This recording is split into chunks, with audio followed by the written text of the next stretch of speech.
Hello, I'm back. It's Donna. So sorry I missed you all last week. We had that little accident on the Coca-Cola. We are all okay. Just want you to know that. So thanks for all the nice remarks we had there.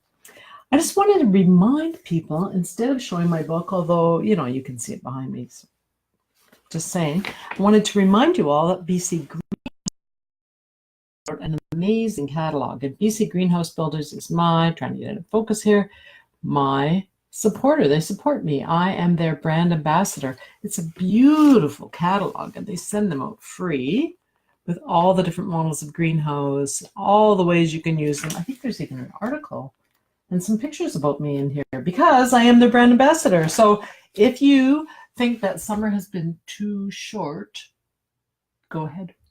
Get yourself a greenhouse. You deserve it. And I am the brand ambassador for BC Greenhouse Builders. So look for them online. There you go. Wanted to make sure to say that so that I don't forget about BC Greenhouse Builders. Well, I've had some great questions coming in, and I think you know by now I prefer if you ask them to me live. It's Mike. Hi, Mike. This just amazes me. The technology always amazes me that I now know that Mike is watching me. I don't know if everybody knows that. I'm not sure how that works out, but I'm very excited to have you here, Mike. I hope you're having a good Thanksgiving and a good supper. I want to point out something that I just finally figured out. I've been doing this Facebook Live since May, and I just figured out not last week, 2 weeks ago, that sometimes after I hang up, close it down, say we're all done, I get more questions. So I think Facebook has built in some kind of time delay. So if you're not hearing back from me right away, give me a minute. I'll get back to you by the end of the show. So anything happening, just to let you know, there is that time delay. Also, I never know where to look on the screen because I'm kind of looking at myself. So it seems like if I'm looking up at space, I probably am. So I don't have Ian here today. Ian is working on other projects, and so just me. So bear with me. There could be some time delays and some time for me to check out people. But I did hear from Alfred. Alfred has a really huge, oh, look at that. I can like him. Oh, it is Alfred. Hi, I made it to the live show. I was going to say, I heard from Alfred just before I went live, so I wasn't sure if he'd be able to make it on, and here he is here. Alfred asked the question. He has a 50-foot by 50-foot sized garden. That's a huge garden, by the way, Alfred. That's massive. Alfred, you didn't tell me where your garden is. Is it in Alberta or is it in BC? Tell me where that garden is. His question is, he's got so much green stuff down. He's just about ready to till, and he knows there's a huge controversy about till and no-till. And I have to say, I've been on the no-till bandwagon for probably 20 years, because I found that if you disturb the soil as little as possible, then you do not disturb all the organisms that are in the soil. And the effect, you're wondering, well, who cares? I mean, these are little guys. Who cares where they actually are? Oh, he's just west of Edmonton on an acreage. Okay, so you might say to yourself, should I till? And there is that controversy, and especially near Edmonton, there's some very heavy clay soils there. And what you'll find if you don't till is that the organisms build up so much that the soil actually grows. It seems odd. And so when you don't till, your soil will grow and it gets softer. I got to the point where I could put my hand right into my soil in Calgary, like right in up to my wrist, because it was so soft. So if you don't till, your soil gets softer. And that is because of all the microorganisms in the soil. They are actually giving off enzymes and acids and all of these things which are positive, like humic acids, are making the soil softer and lighter, and especially where you've got clay soil. So Alfred, if you can avoid tilling, it's probably a good idea. The problem with such a huge area, you've got the 50 feet by 50 feet, that's a huge area. And so it might be hard for you. You might have to, it might take you a couple of years to build up with it. Maybe till half and don't till the other half, and see if you see a change where one side actually the soil gets softer. I think that'll be really great. Oh, you have almost sand. Oh, there you go. I'm just reading now. Alfred's saying that he's got mostly sand. You know what? The organic matter that builds up when you don't turn your soil is incredible with sandy soils as well, because again, it's those humic acids that are given by soil that actually help the soil to stick together and give you better sticking power. So if you can do half and half, I think that's going to be your best bet. But I would actually try to do none of it. would try. My parents farmed near Barhead. I don't know why I remember this crazy thing. It was my first year of university taking agriculture. And I went home and I said, oh, your soils are so bad. You guys are going to have to sell the farm. But you know what? They weren't that bad. My mom grew these massive carrots every year and huge potatoes, and they were okay. And she did rototill, but she added tons of compost every year. She had an old barn where they had dairy cattle, and it was just piled up forever. So my mom was lucky that way and had lots and lots of compost. But if you don't want to always be adding and let your soils build on their own, I think the bottom line, Alfred, is to not till, or as I said, till just half. I think that'll be good. So Mike said he was wondering if leaves are a good cover for strawberries. You know what, actually, that's a tricky question. Because if you end up getting a lot of soil or snow on top of, I know Mike's from Medicine Hat, but if you start to get a lot of snow at any point built up on top of all those leaves, they can become a soggy mess, and they can actually kind of rot your leaves, your strawberry leaves. I think that's why people use straw. Now, straw brings its own problems. Straw can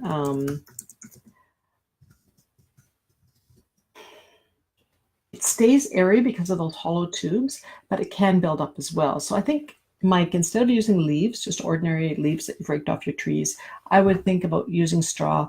I was told once that the best straw was flax straw, but I was never able to find flax straw. The reason that's so great is because it really stays stiff and rigid, and it's easy to pick up in the spring.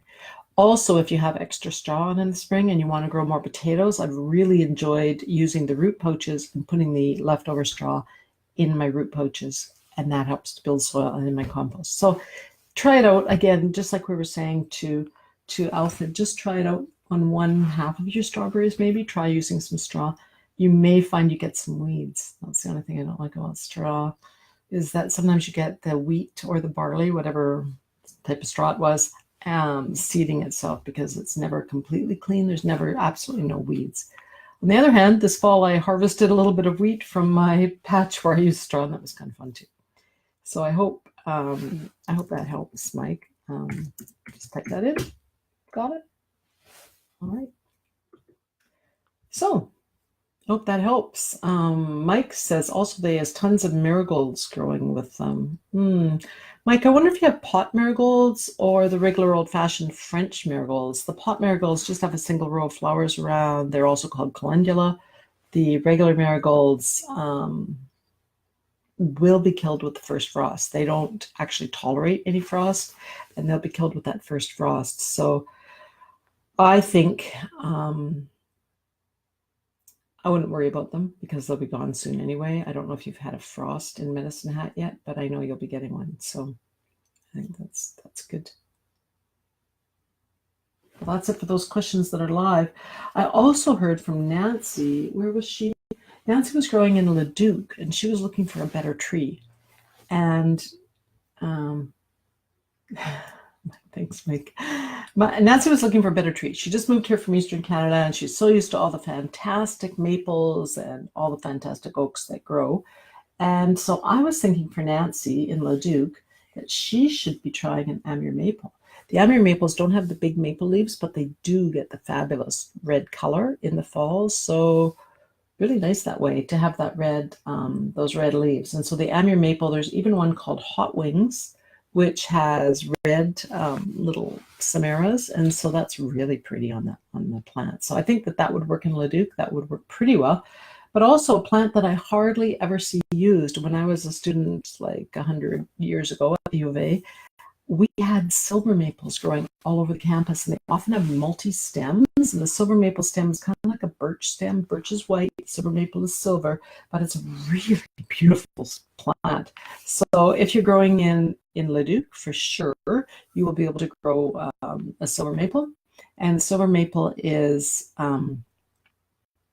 pretty good choice for you, Nancy. And it's also something that you might want to try just because they produce their seeds in the spring. I, of course, saw them at the U of A campus, and you can go to the U of A campus because those seeds are produced in the spring, and you can literally pick up hundreds of those seeds in the spring. You'd be surprised how fast a tree grows from seed. When I first tried birch trees, I think was my first thing I tried, I was surprised that a seed of a birch tree grew up within 5 years to be bigger than the 5-gallon plant that I had bought. Well, maybe it was 3 years, really fast. They grow up because they can double or triple in size the first 3 or 4 years. When you buy a plant, especially a tree in a larger pot, they can be slowed down because you damage so much of the roots. So anyway, Nancy, I hope that helps you too. And I think that's great. Yeah. Okay, so Mike has tons of marigolds. I read that. Mike, I saw here in Medicine Hat that they have 3 black walnut trees growing. Mike, that's incredible. There are just like 1 or 2 that grow in Calgary. Black walnuts are more common in Edmonton. A lot of people don't realize this, but it's actually there's a longer, warmer summer in Edmonton. For instance, they didn't have that big crashing snow in Edmonton this week that they had in Calgary. So they can grow a lot of these things like black walnuts in Edmonton, but I'm surprised that Mike knows about 3 growing in Medicine Hat. Now, the only downside of black walnut is that the leaves have a lot of tannins in them, and when they fall off, they can kill the grass beneath, they can kill anything else. So, Mike, if you were growing your strawberries, for instance, underneath a black walnut, that'd be the end of that black walnut. So people are better to use black walnuts in maybe a farm setting where you can put them along a road leading up to the farm, but to put them right in your garden, I think that's really hard. I think because people have small gardens and the leaves do kill everything under them, so it makes it, it's kind of tricky. And you can't rake up the leaves and put them in your compost, which is something we all want to do. So black walnuts are great and they're really pretty, and I love the way that they do produce the little walnuts, but better on somebody else's yard. So maybe give a present of a black walnut to a neighbor. There you go. That could work. All right. So I also heard from Scott and Kim, and Scott and Kim also emailed Alberta at noon on Friday. So maybe you've already heard this question. Speaking of which, that was my last Alberta at noon on Friday. I have finished now for the year. It's gone. And Scott and Kim had a question about herbs. They had sent me a lovely picture, which I meant to post, and I haven't done that yet. I will do that as soon as we're finished here. I will do that in my reply to them. I forgot to post it. They had sent it to me by email. They were wondering what herbs in Calgary that they could dig up and take inside. And so they had quite a range growing. And actually, the picture that they sent me also had kale in it.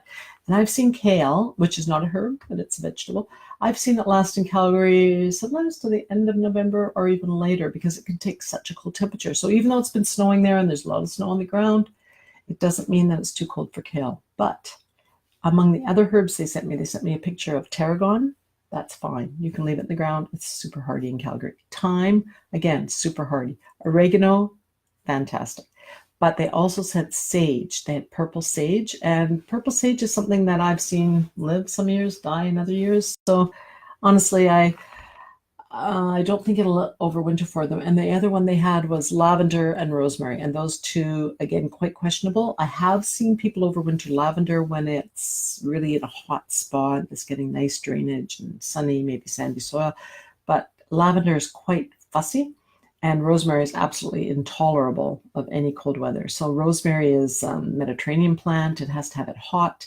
As soon as you guys, what was that? That was Scott and Kim. As soon as you find that you get that cold weather, which you're probably already getting, it's going to die. But try anyways. Go out, dig it up, put it in a pot.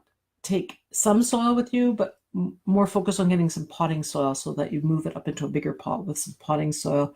And then the follow-up question you had was where to put it. It needs as much light as possible. So even a south-facing window in the mid-winter period sometimes isn't warm enough because they need it hot and dry. So make sure with your rosemary, once you've dug it up, don't overwater it because rosemary is very susceptible to that. So that's that. Okay, so that's trees covered and herbs from Scott and Kim. Thanksgiving. It's Thanksgiving today.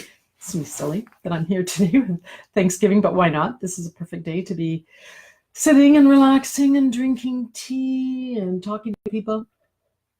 So if you are taking anything out of your garden and having that for supper tonight, why don't you post it? I posted some pictures that I did. I made a wonderful pumpkin pie, but I'm a cheater. I didn't use pumpkins because I don't grow them. I grow just for fun, the big ones, and then just put them out, but I don't grow them for eating.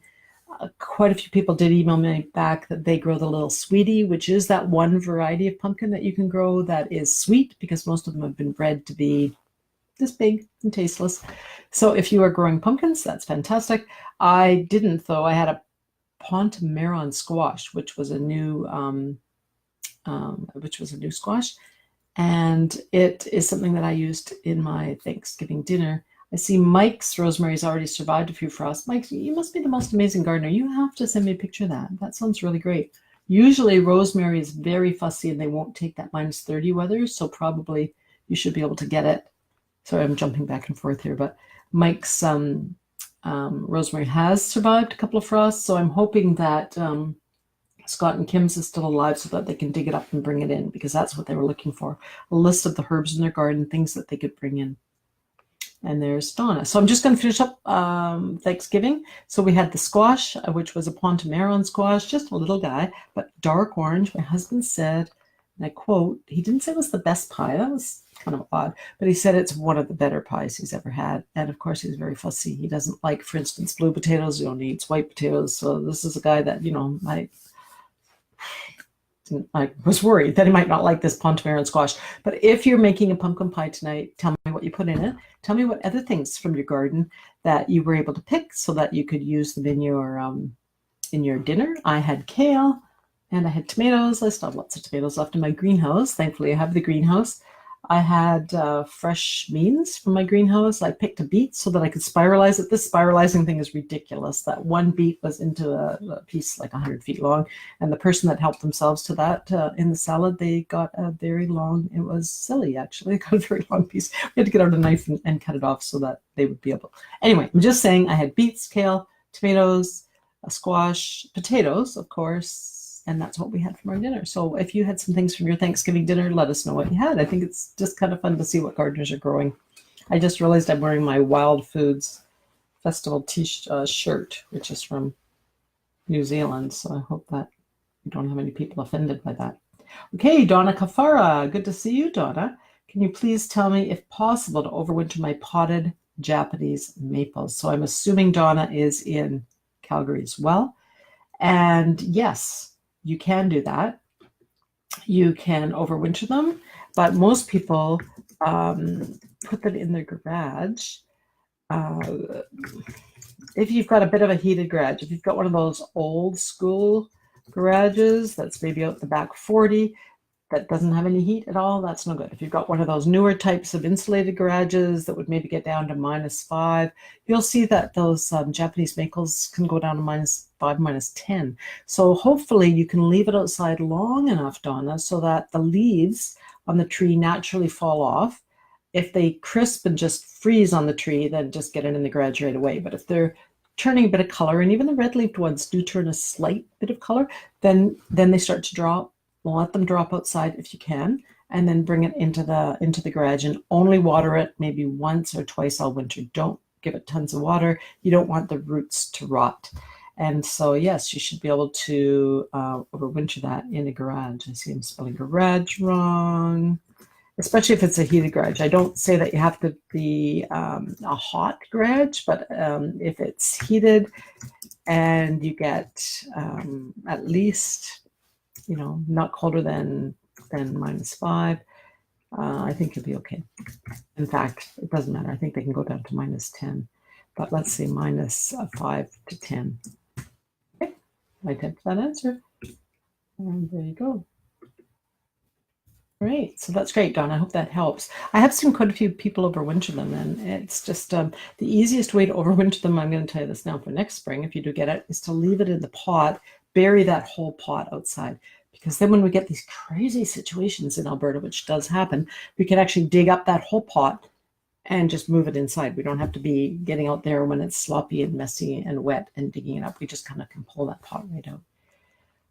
My gosh, Mike's back to us again. He has an acorn squash and left 3 on the stem.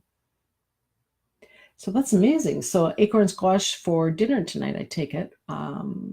That's what I was asking. Who has food from their garden that they're having for supper tonight for Thanksgiving? We actually cheated and we did Thanksgiving last night. So that's why I'm luxuriating here. I'm not worrying about anything because, you know, I had my dinner last night. But if you had something special that you cooked from your garden, I'd like to hear about it. I'm especially interested in, a couple of weeks ago, I asked about tomatoes and what people were growing. And now I'm swinging into potatoes. I've done so many blog posts on potatoes, but I love potatoes. And I think it started with this controversy where my husband wouldn't eat these blue potatoes. So then I started growing just, the red potatoes, the pink potatoes, and to see what he would eat. And there's so many different kinds. So I think that's really cool. Now, another thing I've done, if you want to talk to me about Thanksgiving, that goes on, but something I did today was I went out to the woods and I collected, if you know what this is, let me know. This is a chanterelle mushroom. And a couple of years ago, and Mike and I were talking about this, it's like Mike and I are best friends now. I don't know, he's always following me on CBC and he's always tweeting me, and I really appreciate that, Mike. That's great. But here, I was telling you about the course I took at, and it's coming up in the next 2 weeks at Hollyhock, which is on Cortez Island.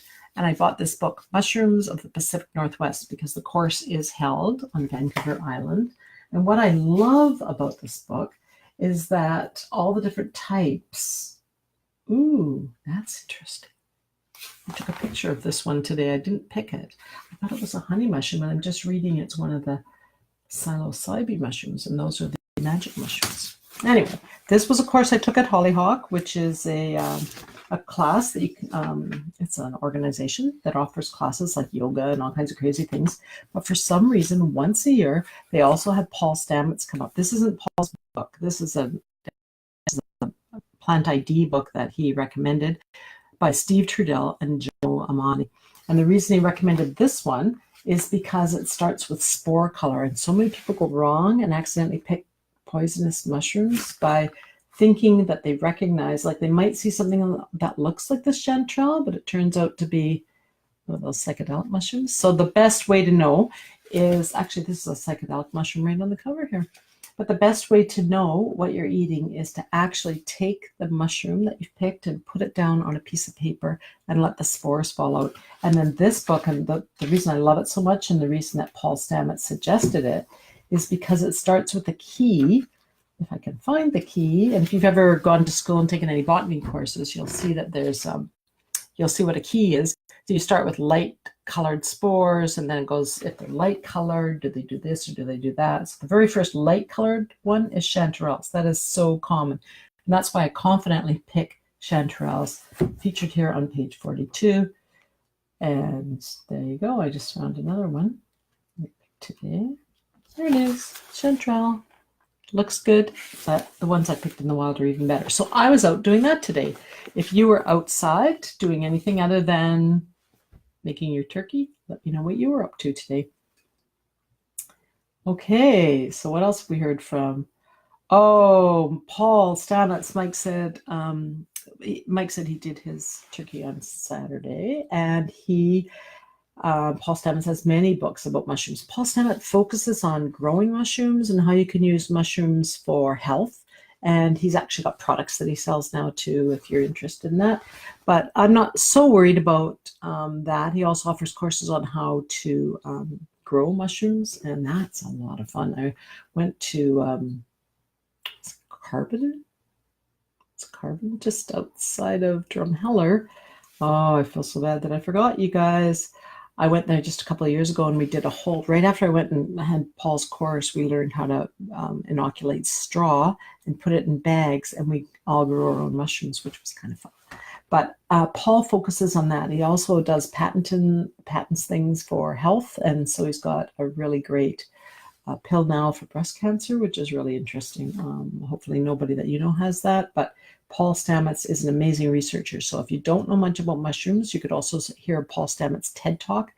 very interesting. I really, really like Paul. I love what he does.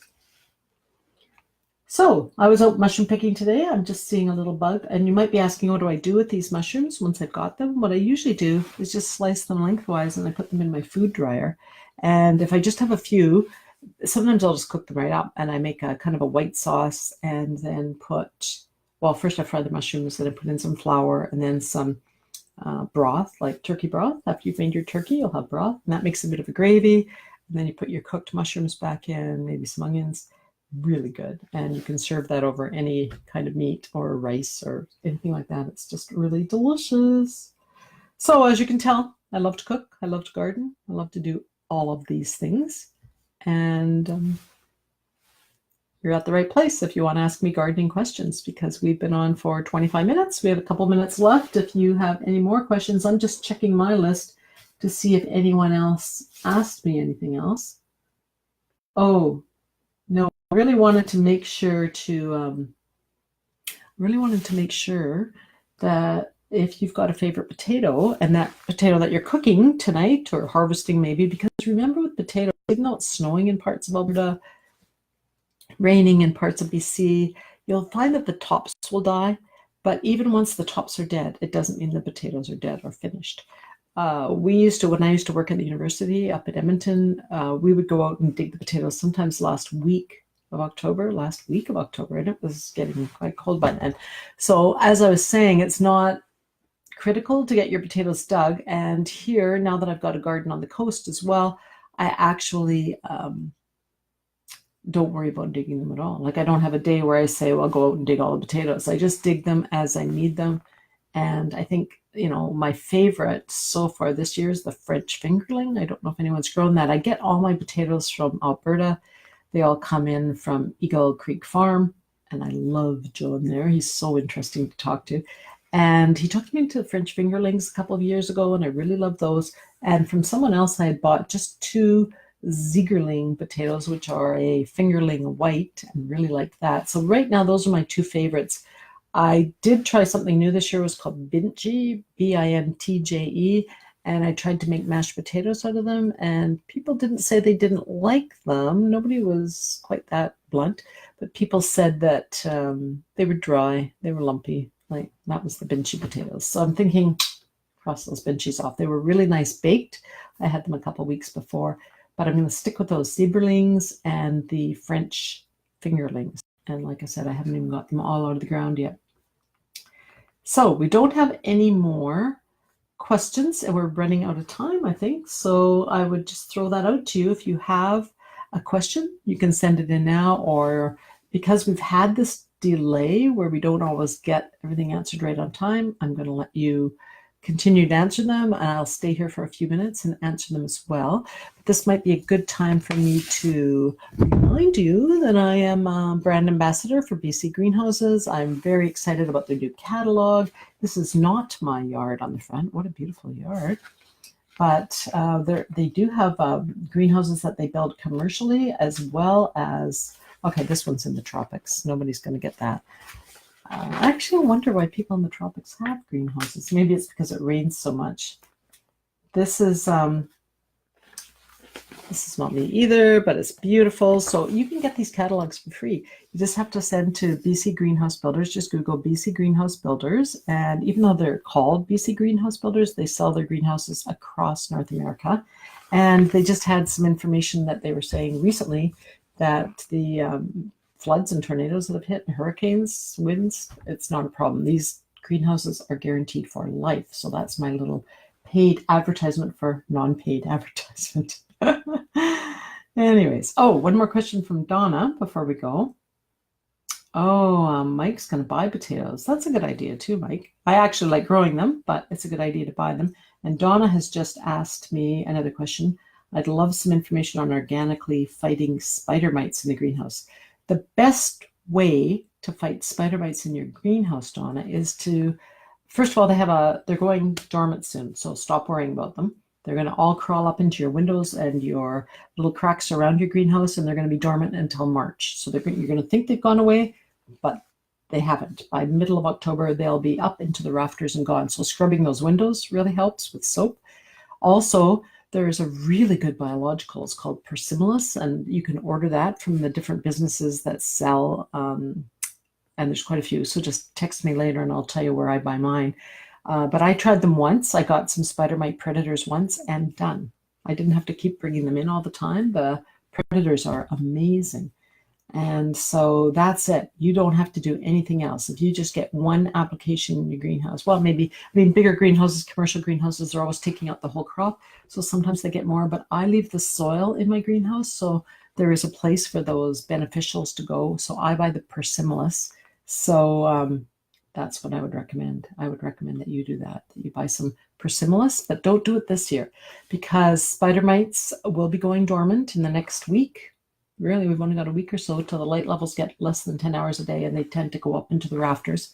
So don't do anything about spider mites now. If you want to do something about an individual house plant that has spider mites, just wrap the plant, pretend this teacup's a plant, wrap the plant with a plastic bag, whole plant, and wash it into a bucket of soapy water, and that'll help.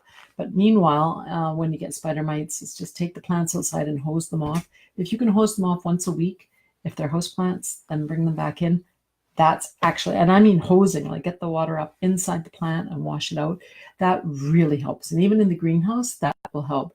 But I found that one application of Persimmilus in my big greenhouse was all I needed to do. So talk to me more about that if you don't understand the biologicals. They're just different insects that eat the mites. So as you get through life, you've always got something bigger that will cause you a problem. I hope nothing's causing you a problem on this Thanksgiving Day. I see we have overdone our half hour, which is incredible. So I want to thank you all. And if anybody that's watching now or when we replay it wants to go onto my website, donnabalzer.com, you can love me or like me, because right now, if you do that, you're going to get on my list. I'm going to send out a newsletter next week, and I actually don't know what I'm going to write in my newsletter. Maybe I'm going to take some of these ideas and use these ideas in my newsletter, but I never know. So it's a surprise for me. It's going to be a surprise for you. So go onto my webpage and just donnabalzer.com and say like. You will be on my newsletter list, and I will be sending it out. I often give out free books to people who like that. The other thing I want to tell you is that right here on Facebook right now, I have 980 likes. That's incredible. I only had 300 this spring, so I thank Ian for that. He has done that for me, the whole swag design team. And we're going to try to get to 1,000 because why not? We're at 980. This is like a fundraiser for CKUA, except it doesn't cost you anything. Just go on to my page here and like it if you haven't done that already. Okay, we are finished for today. That's all the time we have. Thanks for joining. Thanks for your questions. I'll go through and read them more carefully. And if I can give more elaboration on them, I will. And if you have further questions coming up, please feel free to ask them. Thanks, and we'll see you next week. Well, and anytime on Facebook. Thanks. Bye for now.